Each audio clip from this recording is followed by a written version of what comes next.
From Yes. here, na? An integral Yes. knowledge. Yeah, that's right. My page number is different. That's okay. Sangat. An integral knowledge demands an exploration and unveiling of all the possible domains of consciousness and experience. For there are subjective domains of our being which lie behind the obvious surface. These have to be fathomed, and whatever is ascertained must be admitted within the scope of the total reality. An inner range of spiritual experience is one very great domain of human consciousness. It has to be entered into up to its deepest depths and its vastest reaches. The supraphysical is as real as the physical. To know it is part of a complete knowledge. The knowledge of the supraphysical has been associated with mysticism and occultism has been banned as a superstition and a fantastic error. But the occult is a part of existence. A true occultism means no more than a research into supraphysical realities and an unveiling of the hidden laws of being and nature, of all that is not obvious on the surface. It attempts the discovery of the secret laws of mind and mental energy, the secret laws of life and life energy, the secret laws of the subtle physical and its energies, all that nature has not put into visible operation on the surface. It pursues also the application of these hidden truths and powers of nature so as to extend the mastery of the human spirit beyond the ordinary operations of mind, the ordinary operations of life, the ordinary operations of our physical existence. In the spiritual domain, which is occult to the surface mind, in so far as it passes beyond normal and enters into supernormal experience, there is possible not only the discovery of the self and spirit, but the discovery of the uplifting, informing, and guiding light of spiritual consciousness and the power of the spirit, the spiritual way of knowledge, the spiritual way of action. To know these things and to bring their truths and forces into the life of humanity is a necessary part of its evolution. Science itself is in its own way an occultism, for it brings to light the formulas which nature has hidden and it uses its knowledge to set free operations of her energies which she has not included in her ordinary operations and to organize and place at the service of man her occult powers and processes, a vast system of physical magic. For there is and can be no other magic than the utilization of secret truths of being, secret powers and processes of nature. It may even be found that a supraphysical knowledge is necessary for the completion of physical knowledge, because the processes of physical knowledge have behind them a supraphysical factor, a power and action, mental, vital, or spiritual, which is not tangible to any outer means of knowledge. Yeah. Okay. So he's starting the sentence, the paragraph with an integral knowledge. Okay. In other words, whatever exists, everything you must know about it. So how do we proceed? You have to explore. You have to find out all the things that you don't know in the physical world, in the underworld, in the interworld, and the superworld. Everything, all around you. You have to find out one by one and add to the knowledge that you are having. Otherwise, it won't be integral. That's what he's saying. So we'll go through each sentence and see whether he is they are understanding what he's saying. An integral knowledge, note that. So no knowledge until now is integral. Spiritual knowledge also is not integral. The scientific knowledge also not integral. Even the psychological discoveries of the inner beings also are not integral at all. They are all partial. Okay? That's what we say integral knowledge. And integral knowledge demands an exploration. You have to explore. Just like you are exploring a forest to know what is there in it. Okay? Demands an exploration and unveiling of all the possible domains of consciousness and experience. So all the possible domains, the outer world, the world below us, and the world inside us, and the world above us. So all these possible domains of consciousness and experience. It's also possible that there's something Other than all this, okay, why only these four? Outside, deeper, inside and above, there may be something even more we don't know. Okay. So, of experience. For there are subjective domains of our being which lie behind the obvious surface. That is very obvious because even when we are thinking, others can't see what we are thinking. Others can't see what we are having emotions. So subjective domains also of our being which lie behind the surface. But he is meaning more than that. He is meaning much more than our thoughts and emotions. Because sometimes the thoughts and emotions also can be seen by people who have got subtle vision. But he's saying much more than that. If you go into the intraconscious, there is a subjective, or even in the superconscious, they are all subjective. Okay? They are not at all objective. There are subjective domains of our being which lie behind the obvious surface. These have to be fathomed. You have to see how deep they are, what is their scope, and whatever is ascertained must be admitted within the scope of the total reality.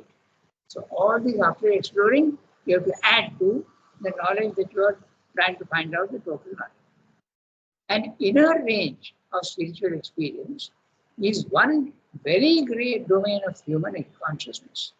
Obviously, an inner range of spiritual experience is one very great domain of human consciousness. He's talking about the inner range. Okay, there is also a super range and a range below us. It has to be entered into up to its deepest depths and its vastest reaches. Okay? So deepest depths down, Sri often uses the word deep for even vertical. Okay?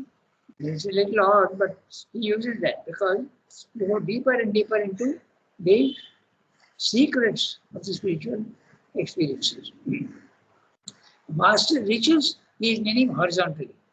Deepest depths, he is speaking of the heights and the depths also, but the vastest reaches are the horizontal, the intraconscious, and even the physical world, both sides. If you go left, you are going inside yourself, and if you are going right, you are going into the physical world. Even the knowledge of the physical world is incomplete for us. Okay? So everything has to be explored. The supraphysical is as real as the physical. To know it is part of the complete knowledge. And why we don't know? Because they are using inadequate instruments. You have to use the right instruments for each level. That's what he has told us in the previous para, if you remember. Okay? The supraphysical is as real as the physical. To know it is part of a complete knowledge. The knowledge of the supraphysical has been associated with mysticism and occultism. Okay? Mysticism is even a little bit of a mystery. And occultism is a science of using powers which don't belong to the physical world. So, occultism. And occultism has been banned as a superstition and a fantastic error. But the occult is a part of existence. A true occultism means no more than a research into supraphysical realities and an unveiling of the hidden laws of being and nature, of all that is not obvious on the surface, which includes even the science, because science also, he will tell us that. He will tell us that even science has now become supraphysical. But the occult is a part of existence. A true occultism means no more than a research into supraphysical realities and an unveiling of the hidden laws of being and nature, of all that is not obvious on the surface. It attempts the discovery of the secret laws of mind and mental energy, the secret laws of life and life energy, the secret laws of the subtle physical and its energies, all that nature has not put into visible operation on the surface. It pursues also the application of these hidden truths and powers of nature so as to extend the mastery of the human spirit beyond the ordinary operations of mind. So science is exactly trying to do that. It's trying to master the physical forces, but it is itself stumbled onto non-physical forces, and you are trying to master them. Even our mobiles, even our TVs, even the X-ray machines, all these are also, we are trying to master the subtle forces in the physical world. Secret as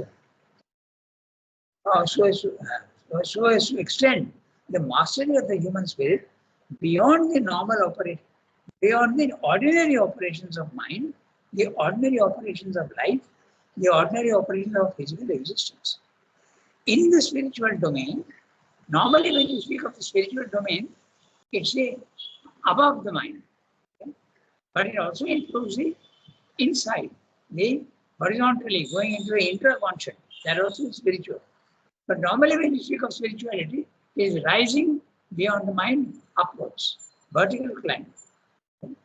The ordinary of, in the spiritual domain, which is occult to the surface mind, insofar as it passes beyond normal and enters into supernormal experience, there is possible not only the discovery of the self and spirit, but the discovery of the uplifting, informing, and guiding light of spiritual consciousness and the power of the spirit to the spiritual way of knowledge, the spiritual way of action. Yesterday, I was reading some thing, and someone asked, what exactly is the spiritual? What is the spirit? So Mother explains in such a way that she limits the spirit to the spiritual planes of consciousness, second level, not the third level, because then you go even beyond the spirituality. Okay, the spirit, she says, is, you can say, the self. Okay, so spiritual domain, you can think of the level 2, higher mind, elemental mind, intuitive mind, over mind. Below that is not the spiritual. Above that also you can go beyond the spiritual, which is occult to the surface mind, insofar as it passes beyond normal and enters into supernormal experience. There is possible not only the discovery of the self, which is the lowest level of the spiritual planes of consciousness and spirit, but the discovery of the uplifting, informing, and guiding light of spiritual consciousness and the power of the spirit. Now, note this, discovery of the uplifting. Okay, when the aspiration of man takes you above your own body-mind life, that's the uplifting action. Informing, it comes deep into yourself, and or the psychic being guides you, and guiding light of spiritual consciousness and the power of the spirit, the spiritual way of knowledge, the spiritual way of action. You can even act in the physical world with spiritual knowledge. To know these things and to bring their truths and forces into the life of humanity is a necessary part of its evolution. Why is Sri Aurobindo going into so many details? Because there is implied a little bit that he is referring to an audience which is capable of reading English, which is mainly the European. So he goes into great detail to explain. If he had written in an Indian language, he wouldn't have gone into so many details, because in India all these things are known. Okay, so that's but of course he's very thorough. So he goes straight to the root of everything. Okay. So nature is and to organize. No, I'm going to read now this sentence beginning with science itself. Science itself is in its own way an occultism. Why? Because science is now very, very capable of using forces which are not available to the senses. For instance, your mobile, okay? The senses don't see the vibrations coming, but you use it. The TV, the X-ray machine, even your sonograph, okay? All these things science has found out. So it is occult. That's why. It's not available to the senses, this knowledge. Okay? So science is in its own way an occultism. For it brings to light the formulas which nature has hidden, and it uses its knowledge to set free operations of her energies which she has not included in her ordinary operations. Ordinary operations, the sense operations. That's what it means. And to organize and place at the service of man are occult powers and processes, a vast system of physical magic.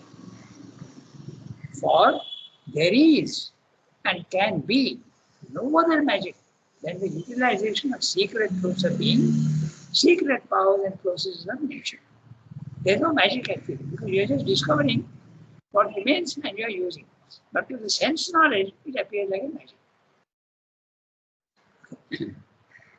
It may even be found, now that's very interesting sentence what he's saying, it may even be found that a supraphysical knowledge is necessary for the completion of physical knowledge, because the processes of physical nature have behind them a supraphysical factor, a power and action, mental, vital, or spiritual, which is not tangible to any outer means of knowledge. So, very clearly, he is implying that science will never be complete in its discovery of the physical unless it knows also the subtle. Because after all, there is a continuity. It's not that. And science has already come to that. It is using powers which normally senses are not available. Okay? The senses do not have access to the even the subtle physical forces, let alone mental forces and spiritual forces. So, integral knowledge, if you want, you must know everything. Not enough only to have spiritual knowledge or scientific knowledge. We go to the next sentence. So, who will read? Anyone?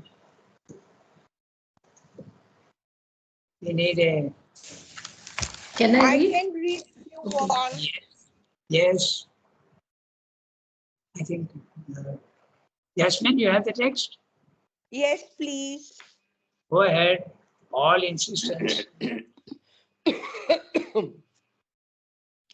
All insistence on the soul or the fundamental validity of the objective real takes its stand on the sense of the basic reality of matter. But it is now evident that matter is by no means fundamentally real.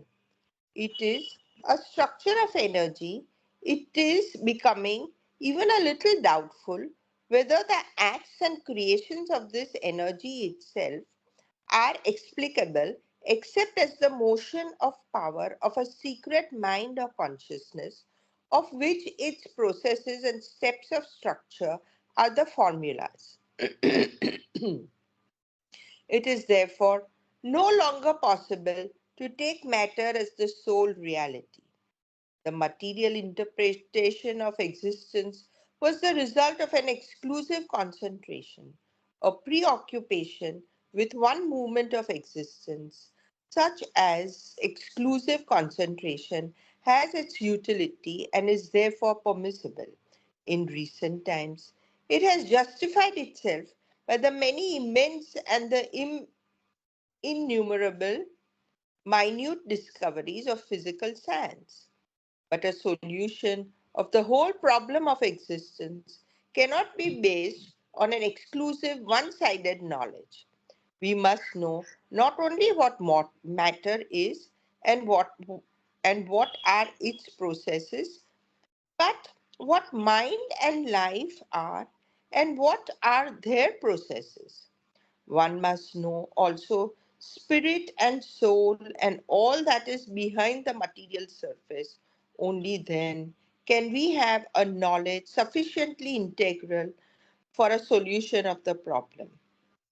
For the same reason, those views of existence which arise from exclusive or predominant preoccupation with mind or with life and regard mind or life as the sole fundamental reality, not a sufficiently wide basis for acceptance. Such a preoccupation of exclusive concentration may lead to a fruitful scrutiny which sheds much light on mind and life, but cannot result in a total solution of the problem. It may very well be that an exclusive or predominant concentration on the subminimal being, regarding the surface existence as a mere system of symbols for an expression of its sole reality, might throw a strong light on the subliminal and its processes and extend vastly the powers of the human being. But it would not be by itself an integral solution or lead us successfully to the integral knowledge of reality. In our view, the spirit, the self, is the fundamental reality of existence. But an exclusive concentration on the fundamental reality to the exclusion of all reality of mind, life, or matter, except as an imposition on the self or unsubstantial shadows cast by the spirit, might help to an independent and radical spiritual realization, but not to an integral and valid solution of the truth of the cosmic and individual existence. Okay, so we'll do one thing. We will see the summary of what he's saying, then we'll go into detail. Why are you saying that matter is obviously not the real thing? That also we'll have a look at. So, the idea, I'm reading the summary, which I have written out. Okay, so this will give us a subject of the paragraph in brief. That's why it will be useful. The idea that matter is the sole reality bases itself on the basic reality of matter. That's the theory. But even science says that matter is really only energy. But if we go further, could this energy be also a mind consciousness which produces the energy which ultimately becomes matter? You're asking a question. We can then no longer insist that matter is a sole reality. This idea of materialistic science has its usefulness when it is concentrated itself only on the study of matter. It was then justified in doing so, and its validity is proved by the immense success science has achieved. So you can say that it is right in doing that. But the integral knowledge cannot be one-sided. We must see what matter is, but also what life and mind are. Then we must also explore the regions of soul and spirit. Okay? All these things are to be known. Just as the theory of the sole reality of matter proved to be inadequate and incomplete, so too must be the theory of the sole reality of life and mind. Okay? And here he is referring to Bergson and Descartes. Okay? One is the Elan Vital. Bergson was the one who thought that the basic reality is the life element in man. Okay? Elan Vital in French. And Descartes. Descartes' famous sentence, I think, therefore I am. Not, that means that I exist because I have a mind. Okay? But that's not, it's not that I exist because I have a body. No. I exist because I have a life. No. It is slightly better. And Srimba has a very interesting aphorism when he says, I don't exist because I have a body. I'm not using his words, but this is what he says. I am not existing because I have a life. I am not existing because I have a mind, but I exist because I have a soul. So that they have not yet come to. Okay? So, finally, proved to be inadequate and insufficient. Okay? So you have to know everything. Although such theories shed much light on their own fields, they are finally incomplete and unacceptable. Even the exclusive study of the subliminal may enlarge our knowledge of the subtle worlds, but that too would be incomplete. Even spiritual knowledge is incomplete. In the integral view, Srimba's own view, the spirit is the fundamental reality of existence. But even here, if we exclude the study of life and mind, as do many philosophies, our knowledge would be incomplete. Okay? To be integral, knowledge must include both spirit and matter, as both are essential. This is what he said in the para. So now we can go back and see what he is saying. Okay. We can add a few things to what he said. All insistence on the soul or the fundamental validity of the objective real, the physical world, okay, takes its stand on the sense of the basic reality of matter. This is scientific view, the materialistic view. Matter is the original substance from which everything else is coming. But it is now evident that matter is by no means fundamentally real. Now, why is Srindu saying this? Because science itself has come to the fact that matter is really nothing but energy. And what is energy? Energy is nothing but electrons, okay, in the atom. The electrons whirling around the center, the nucleus. So, in other words, the distance between the electrons and the neutron, the center, nucleus, is, if you blow it up to our level, it will be like from here to the sun. Okay? In other words, it means only that the physical world is really empty. And there are only small spots of energy lying here and there, like the stars. Okay? This sentence he has got, there's a very striking sentence in Savitri also, where he says that this miracle of a universe is made from empty space. Okay? So that's why he's saying, when you say that it is energy and you don't see the energy, then is there something else which is supporting the energy? This is a question which he discusses in another chapter also. Okay? So he's saying matter is supported by energy. Is energy supported by something else? Let us say it is supported by mind. Is mind supported by something else? That is spirit. Okay? That's his own view. I can come back to the text. But it is now evident that matter is by no means fundamentally real. It is a structure of energy. There you are. Okay? Energy which is structured itself in a certain way. It is becoming even little doubtful whether acts and creations of the energy itself are explicable, except that the motions of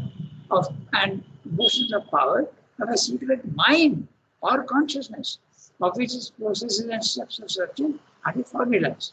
Okay? So, energy is supporting matter, then is something else supporting energy. So he's saying it could be consciousness or it could be mind. Okay? It is therefore no longer possible to take matter as whole reality. The material interpretation of existence was the result of an exclusive concentration, a preoccupation with one movement of existence, and such an exclusive concentration has its utility. Obviously, it is great utility for science and is therefore permissible. It's quite legitimate to do that. In recent times, it has justified itself by the many immense and innumerable minute discoveries of physical science. Minute discoveries, they have been able to do so many things. They have been able to cure diseases. They are able to go to the moon. They are able to talk to people who are thousands of miles away. All these successes. But a solution of the problem of existence cannot be based on an exclusive one-sided knowledge. We must know not only what matter is and what are its processes, but what mind and life are, and what are their processes, the laws of how they behave. And one must know also spirit and soul and all that is behind the material surface. Only then our knowledge will be integral. Only then can we have a knowledge sufficiently integral for a solution of the problem. For the same reason, those views of existence which arise from an exclusive or predominant preoccupation with mind or life and regard mind or life as the sole fundamental reality have not a sufficiently wide basis for acceptance. Such a preoccupation or exclusive concentration may lead to a fruitful scrutiny which sheds much light on mind and life. both the theories of Bergson and Descartes have given us more knowledge. Certainly it is true. Okay? But cannot result in a total solution of the problem. It may very well be that an exclusive or predominant concentration on the subliminal being regarding the surface existence as a mere system of symbols for an expression of its sole reality might throw a strong light on the subliminal and its processes and extend vastly the powers of the human being. When we go into the intraconscient, we have much more power and we can also know much more about the possibilities of the human being. But it would not be by itself an integral solution or lead us successfully to the integral knowledge. Either only looking at mind, or either looking only at life, or either looking only at the interconscient is not going to give you the full knowledge. That's what should be pointing out. In our view, now note that in our view means in the integral view, in our view, the spirit, the self, is the fundamental reality of existence. Neither matter, nor life, nor mind, nor the interconscient. Spirit, the self, is the fundamental reality of existence. But an exclusive concentration on this fundamental reality to the exclusion of all reality of mind, life, or matter, except as an imposition on the self or unsubstantial shadows cast by the spirit, might help to an independent and radical spiritual realization, but not to an integral and valid solution of the truth of cosmic and individual existence. He is denying, he is saying that even the Buddhists and the Mayavadin, their philosophy is fine. You know tremendously much more about the human being, but it's not total knowledge. It's not integral knowledge. Okay? That's what it's. We have got 8 minutes, and I think we can read one more paragraph. It's a very small one. We can do it. So, next, who can read? Sima has not read for a long time. Sima, would you like to read? Yes, Dada. Okay, go ahead, read. Thank you. An integral knowledge.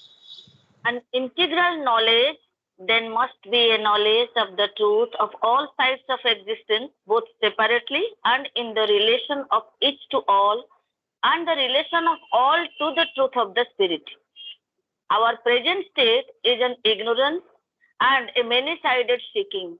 It seeks for the truth of all things, but as is evident from the insistence and the variety of the human mind's speculations as to the fundamental truth which explains all others, the reality at the basis of all things, the fundamental truth of things, their basic reality must be found in some at once fundamental and universal real.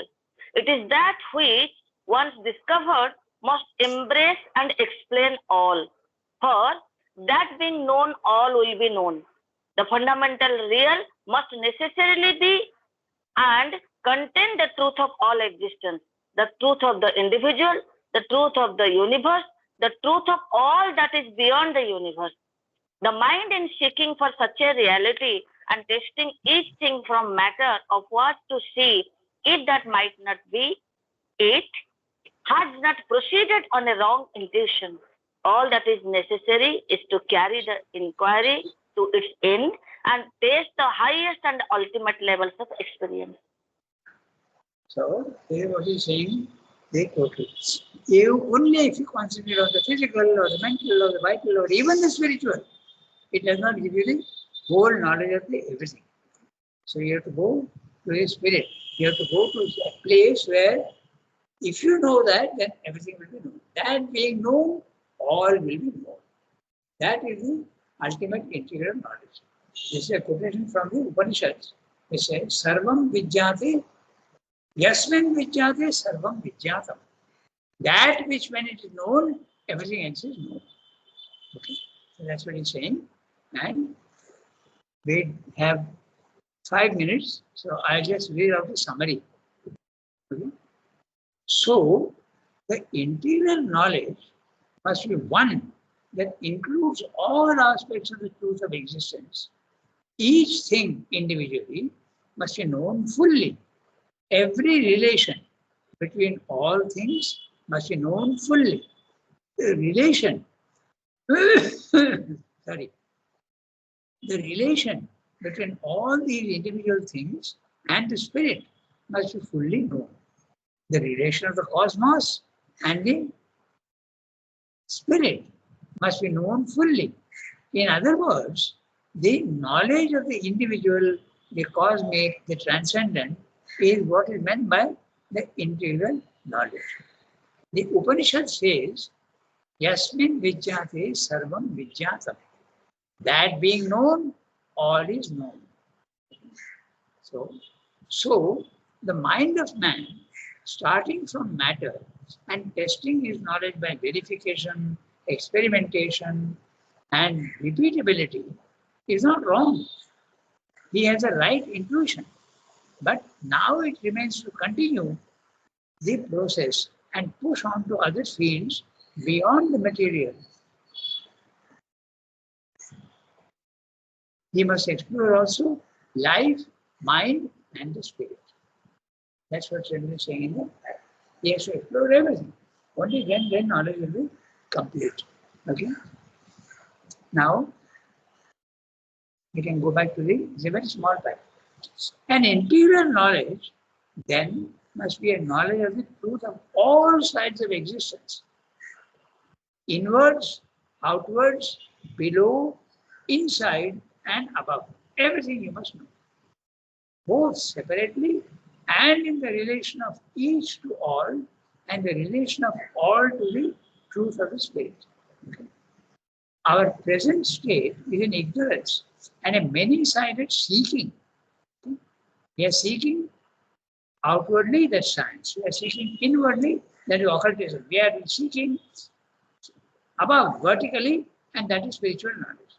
It seeks for the truth of all things, but as is evident from the insistence and the variety of the human mind speculations as to the fundamental truth we experience or other, the reality at the basis of all things, the fundamental truth of things, their basic reality must be found in some at once fundamental and universal real. It is that which, once discovered, must embrace and explain all. For that being known, all will be known. So what is that? Obviously, it is supramental. Even the spiritual knowledge is not integral. The supramental will be integral. The fundamentally real must necessarily be and contain the truth of all existence, the truth of the individual, the truth of the universe. For such a reality and testing each thing from matter upwards to see if that might not be it, has not proceeded on a wrong intuition. In other words, science is not wrong. It's only, it has to complete the journey, that's all. All that is necessary is to carry the inquiry to its end and test the highest and ultimate levels of experience. Leave nothing out, go on testing, and finally get the true knowledge. The question arises, will you ever be able to explore everything? Well, the answer is obviously the divine being infinite, the human being has to also find out the infinite. But in a certain sense, okay, when he goes to the supramental, very few have gone there. Then, relatively, there is an integral knowledge. Relatively. Because the divine is infinite. So that's what Sandhu is saying. So we stop here today. It's 8:39. So next time, we'll begin with, but since it is from ignorance, we proceed. Yes, I'll make a note. Yeah, Yes, Sunki. I'll make a note. But since it is from ignorance, that we proceed. Okay? Yes. So tomorrow we have got synthesis. Merci And, beaucoup. okay. Okay. Au revoir, everyone. Thank you, Rangada. Thank you. Thank you, Rangada. Thank you, Rangata. Okay, au revoir. Thank you, Dada. Hara, hara.